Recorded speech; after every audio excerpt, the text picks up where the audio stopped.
أعوذ بالله من الشيطان الرجيم بسم الله الرحمن الرحيم اللهم صل على سيدنا محمد صلى الله عليه وسلم ولا ليال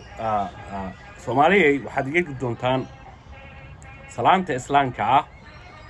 islaamka xaqa ah kadib waa taxanaheennii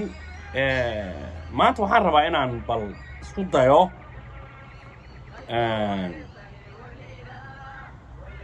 waxyaabo lagama maarmaan ah oo aan rabo inaan u soo gudbiyo ummadayda oo inta badan dhagarta gumaysiga oo aan dhihi karo gumaystayaasha caalamiga ah iyo kuwa regionalka ah xiriirka ka dhaxeeya yaa u yar badnaan doona waxaan ka wadaa ummadda Afrika waxay ahayd Yurub wixii gumaystay Soomaalina Talyaaniga iyo Ingiriiska iyo Faransiiska iyo laba wadan oo Afrikaan ah marka Faransiiska Ingiriiska iyo Talyaaniga waxay noqonayaan international global Kenya iyo Ethiopia waxay noqonayaan waa regional sida awgeed waxaan rabaa bal inaan soo gudbiyo dhagarta ma dhamaatada ee ka imanaya gumaystayaasha caalamiga ah iyo kuwa regionalka ah marka walaalayaal intii tabartayda ahayd baan rabaa marka inaan waxaan soo dhaxgelin doonaa xogahaas tusaalooyin iyo dhacdooyin aan waliba anigu ahaan si toosa aan goob joogo uga ahaa maxaa la dhihi jiray aan anigu live ka ahaa aan u soo taagnaa maxaa la dhihi jiray ta kale waa makhraatiga nool oo anigu noqonayo walaalayaal waxaa jira wax la yiraahdo markii halganka ummadaas Soomaali galbeed Soomaalida ogaadeeya xirmooyinkoodii markaan xirmo leeyahay halgankii 30 sano socdayba culays la saarahay ayaa wuxuu noqday 1984 halgankii ugu dambeeyay jabhadda wadaniga xoreynta ogaadeeya oo maanta sanadkan aan ku jiro sanadii 2026 oo 41 sano noqonaysa xirmadan eejadan ugu dambaysa waxa wadnaha farta laga hayaa inuu kala go'o Allaah weyn subhanahu wa ta'ala ku rahaya Muuse oo dhan sida awgeed sababtaas ha keenaysa marka inaynu isku ifinno waxyaabaha sababay iyo dhagarta xiriirka ka dhaxeeya si caalami ah iyo si regional walaalayaal tusaalooyin yaryar waanu soo qaadanayna walaalayaal waxa la yiri ummadda Soomaaliyeed waxay leedahay af Soomaali aad u fiican afka Soomaaliga mararka qaarkood waxa isdhihi dadku ma baran karaan waxaan arkayay waa dhaweyto nin ruush ah oo af Soomaaliga ku takhasusay oo muddo dheer af Soomaaliga baranayay ilaa ay eejana xiiseeya ayaa wuxuu yiri afkana waa af aad u qiimo badan oo xisaab ku fadhiya balse way adag tahay in la barto waxa saa u leeyahay walaalayaal bal u fiirsada ilka doofaar hoos ka xiriirsan baan aan soo qaadana marka maroodiga fool ilkaha ku yaala ee labada ah ee gacanka saa ugu yaala waxa la yiraahdaa foolal baa la dhahaa doofaarkana ilkihiisa waxa la yiraahdaa dagaago bilaadan waa ilko ani waa saddex noole oo ilkahooda saas ugu tilmaamay marka aan soo qaadana marka waxa jirta murti Soomaali oo dhahaysa ilka doofaar hoos ka xiriirsan hadda bal u fiirsada ilkihii ma ahayn magaca la siiyay doofaarka waxa la yiri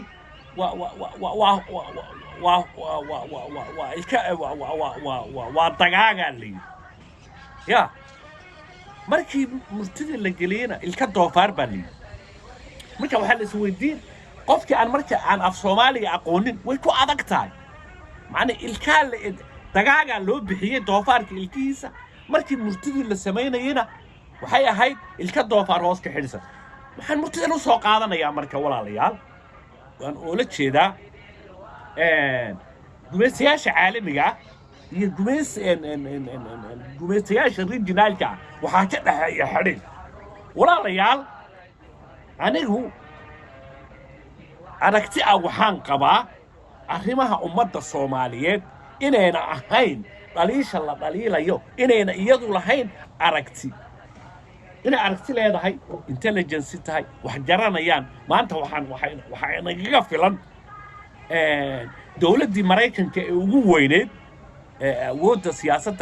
الجلبات وود تيسر رئيس وود بني أي ما أنت وحلا أنت ما يسا ومدحونياش هذا مريكان كمان تي وبريه تويتر كسوشيال ميديا صور دقايا ومدة صوماليين عرو يرير وإسكول دقانا يسا هل كان وحنا نشوف سنايا وود ummadda Soomaaliyeed iyo aragtida ay leedahay sida awgeed waxaan dhihi jiraa Soomaaliya waxa u tashaday siyaasadaha reer galbeedka iyo xiriirka regional policy-ga ah ee ka dhaxeeya ee ah Great America, Great Ethiopia iyo Great Israel walaalayaal waxaan rabaa marka inaan meel yar wax idin ka tuso waxay tahay aragtida xiriirka lihi marka يا وحن سالير إذا صوت سنة وحاج شرتا سجاشمية دي أيا إنجليزك يا رجال بيت وحي بربهن هي درجي سياسة الدرجي يا بربهن هي وحال الربي سيستم شيوعي هي سياسة دي هنت ولاج علمي يكون السنين ماركسيزم هي لينينيزم كأهيد وحال الربيع لو بربحيه ورر لا soo tababaray oo TPLF oo Tigray ah iyo ELF oo Eritrea labadaas inay barabixiyaan kacaankii hanti wadaag cilmiga ku dhisnaa ee militariga ahaa ee Minjista Xayla Maryam xilliga ayada marka ummadii Soomaaliyeed waa la tirtiray culays baa la saaray culays kala soo saaray waa hadda aan leeyahay marka ilka doofaar hoos ka xidhiidhsane dhaqaaqyadii iyo kacdoonadii jabhadaha ahaa ee ka ahayay xidhiidh waxay toos la lahaayeen jireedyadan jireed America xidhiidh bay la lahayd jireed Israel bay xidhiidh la lahayd jireed Ethiopia xidhiidh la lahayd meelahaas marka waxaan rabaa inaan idinka tusiyo xilligaas ayaa annaka oo dhalinyaro ah 88 ayaa waxaanu political refugee aan u aadnay wadanka Kenya markaan aragnay inay ummadda Soomaaliyeed maadaama aan saraakiil ummadda Soomaaliyeed aan ahayn inaan ummadda Soomaaliyeed aan ka qaadanin dhibaatadeeda wax ayaa waxaan u aadnay madaxweyne siyaasadeed wadanka Kenya marka tusaalahan yar ee aniga xiriirka ila labaan marka rabaa inaan codkayga ku soo dhaxdiro marka xilligaas waxaan nimid wadanka Kenya waxaan u sheeganay annagoo saraakiil ah inaan madaxweyne siyaasadeed sababtoo wadanka Kenya waxay ka mid tahay wadamada u aqoonsan madaxweyne doonka yay ka mid tahay xilliga ayada marka iyadoo ay saa og yihiin oo shuruucdooda iyo constitution-kooda iyo sharcigooda saa ugu yaal ayaa aniga sargaalkii si xaq darra ayay ciidamadii Kenya noo xireen kabacdi United Nations-kii baa ka warhaysay meesha ayada marka qaramadii midoobay ee United Nations-kii waxayna siiyeen mandate balse xadhigana la xidhayo xaq uma aan lahayn sababtoo dambiilayaal ma aan ahayn madaxweyne siyaasadeed baan wadanka soo warsan meesha waxa laga wadaa marka mutidaan u soo socdo marka waxay tahay gumaystaha madowga Ethiopia Kenya oo qayb ka ahaa wadan Afrikaan ah oo ummadda Soomaaliyeed ka qayb qaatay meesha ayada in ka doofar ka xidhisan waxay tahay maadaama aan dhalinyaranahay xilligaana kacdoonka lagu furfuray si aan madaxweyne siyaasadeed si toos ah ugu helin ayaa xilligii iyada ahayd anigu waxaan isku diiwaan geliyay inaan asalkii ka soo jeedo Soomaali galbeed Soomaalida ugaadhay meesha ayada marka waxaa jiray aragti ilduuf ah oo EPRDF TPLF shirkii London ka dhacay sagaashameeyada ee Ingiriisku qabtay inay ururadii Ethiopiaanka ahaa ee Amara Oromo Tigray iyo qoomiyadaha kale inay jabhadda wadaniga xoreynta ogaadeen ay ka qayb qaadato ayaa xilliga ayada waxa matalahayay الله قلنا حريستين دكتور محمد سراد دولال نفتهورها الشهيدية شيخ إبراهيم وجدومية جبد وجوه الريون لفها لبدو داسا وحيتقي بجلن إنجليزك يا then waxaa la identity crisis baa la waxaa la rabaa ku halganka tubta saxda xilliga ayada waxay haysteen aqoonsi iyo Soomaalinimo meesha ayada marka siyaasadda reer galbeedka iyo global policy markay dan leeyihiin la joojiyana banaan la jiifiyana banaan way macnaheedu waxaan ka wadaa meesha diblomaasiyadda marka ayada waxay noqdeen nima Soomaali oo dawladda Soomaaliya la soo shaqeynayay baasaboorka haystaana Soomaali sidaas markii ay shirkii ay uga qayb gali waayeen meesha ayada marka waxay ahayd hogaamiyaasha jabhadda wadaniga xoreynta Ogaadeyga ee aragtida dheer lahaa inay u soo gudbiyaan jabhadda wadaniga xoreynta Ogaadeyga hogaaminteeda oo dhahaan daliishaas aan yeelanay iyaga laftigoodu ma aysan soo bandhigin meesha waxaan marka rabaa xilliga ayada markaan political refugee ku imid wadanka Kenya waxaa la ii diiwaangeliyay inaan Soomaali ahay meesha waxaa laga wadaa marka maadaama ay arkaan inaan aragti dheer leeyahay tubti saxda ku dhacayo aan u hadli kara marka si caalami aan ka soo jeedo Soomaali galbeed Soomaalida Ogaadeyga oo aan ka soo cararay siyaasadda cadaadiska gumaysiga madowga ee Ethiopia aan markii hore anoo yar oo dhalinyaro 78 Soomaaliya u qaxay aan dib u soo saxayo ayaa waxay siiyeen mandate Soomaaliya meesha ayada marka dib baan ka sixi doonaa oo soo noqodkii dambe ee halgankii dambaan ku sixi doonaa meesha ayada waxay noqotay marka inaan dib ugu noqdo aniga oo saluugay mandate-ka ay majarahabaadiyeen identity-gaygi si aana xuquuqda u raadinin waxaa dhacday marka inaan dib ugu noqdo wadankayga hooyo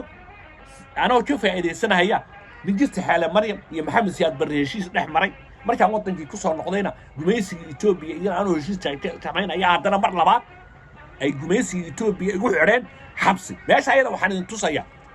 Ethiopia Kenya ku xidhaya adiga oo xuquuq leh haddana Ethiopia ku xidhaysa marka ruuxa Soomaaliga culayskaas haysta walaalayaal codkani waan dheereeyay meesha ayada marka waxaan ka wadanaynaa taxanaha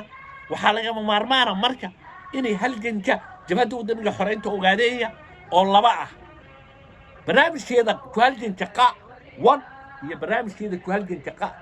qa2 in la madeeyo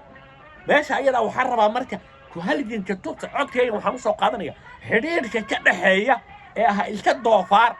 ilka doofaar hoos ka xiriirsan ayaa waxa weeye regionally iyo internationally gumaystayaashu way xiriirsan yihiin waxaa la doonayaa marka intii loo qaato baangad weyn in la furfuro siyaasaddaas xiriirsan ee regionally iyo international xiriirsan cidda furfuri kartaan anigu waxaan aaminsanahay waa jabhadda wadaniga xoreynta Ogaadeyga walaalayaal ummad la gumaysto hawsha u taala waa inay ka xorowdaa gumaysiga xalku meel gaadhana ma jiro ee xal waara baa jira xalka waarana waxa ummadda gaarsiin jirta hay'ad gobonimo doon ama urur gobonimo doon ummaddaas leedana waa jabhadda wadaniga xoreynta Ogaadeyga marka jabhadda wadaniga xoreynta Ogaadeyga ha u diyaar garowda baanadeeda intee qaadato shirweyne ee leedahay ha qabsato halkeena tubta saacada ku soo celiso waxaba yaraatay Ethiopia xisbi intii laga mid yahay mucaarad la yahay xuquuq la raadinayaana ma jirto shalay buu ahaa waxaan soo geliyay qadiyadda Soomaali galbeed Soomaalida Ogaadeyga ma mid gumaysi mise waa mid xornimo doona isu soo noqdo wanaagsan wa anigu dhagax madooba wassalaamu calaykum wa rahmatullaahi wa barakaatuh